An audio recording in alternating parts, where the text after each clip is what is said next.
यहाँलाई very good morning र तपाईँहरूले अगाडि देखिरहनुभएका व्यक्ति कर्णाली प्रदेश लोक सेवा आयोगबाट अस्ति मात्रै सिफारिस हुनुभएका दीपक विक हुनुहुन्छ हैन। उहाँले आफ्नो जीवनमा आफ्नो अध्ययनको क्रममा गरेका अनुभव र गरेका सङ्घर्षहरूका केही कुरा संक्षेपमा तपाईँलाई सुनाउनुहुन्छ। त्योभन्दा पहिला म उहाँको उज्जवल भविष्यको शुभकामना दिन चाहन्छु र उहाँले गर्नुभएको यो प्रयासको चाहिँ उच्च कदर गर्दै जीवित परिवारको तर्फबाट र मेरो व्यक्तिगत तर्फबाट समेत हार्दिक बधाई र शुभकामना दिन्छु। बधाई है।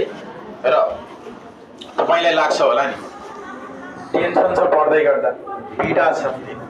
के पीडा छ भने नि पारिवारिक समस्या छ कसैलाई हैन। परिवारको स्वास्थ्यको कुरा, परिवारको सम्बन्धका कुरा, आर्थिक विषयका कुराहरू, यी कुराले आफ्नो पढाइलाई यदाकदा डिस्टर्ब गरे जस्तो फिल हुन्छ होला।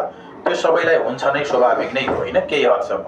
तथापि यी सबै समस्याहरू भनेका पढ्ने जोस जाँगर र इच्छा शक्तिका अगाडि चाहिँ सबै ओझेल पर्दा रहेछ हैन। त्यसको साक्षात उदाहरण चाहिँ दीपक हुनुहुन्छ।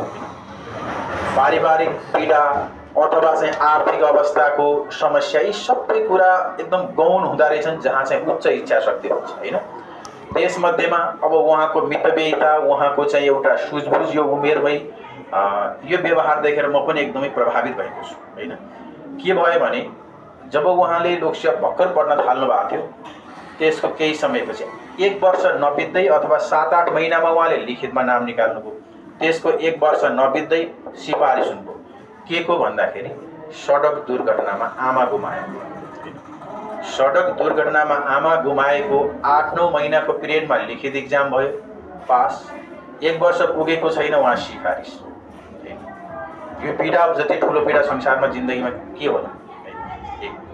अर्को कुरा, जब नाम निकालिसकेपछि अब इन्टरभ्यूमा कसरी जानुपर्छ भन्ने छलफल हुँदै गर्दा औपचारिक पोसाक चाहिन्छ भन्ने कुरा हो।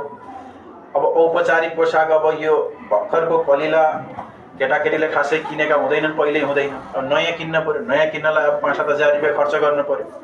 गर्ने कि नगर्ने त?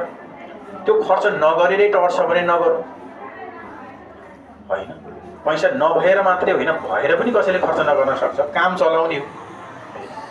त्यस कारण उहाँले के आइडिया लगाउनु भयो भने सर्ट किन्नुभयो, फर्मल सर्ट, प्यान्ट अङ्कलको माग्नुभयो होइन। जुत्ता मैले दिन्छु भने मैले होइन। काम चल्यो, नाम निस्क्यो। नाम निकालेको बेलामा कोही पनि व्यक्तिले 5-10 हजार रुपियाँ सापट मागेको भए नदिने कुरै थिएन। बुवाले नदिने कुरै थिएन, घरैबाट दिदी भिनाजुले नदिने कुरै थिएन, आफन्त इष्टमित्र नदिने कुरै थिएन। वा आफ्नै खातामा पनि थियो कि थिएन मैले त सोधिनँ।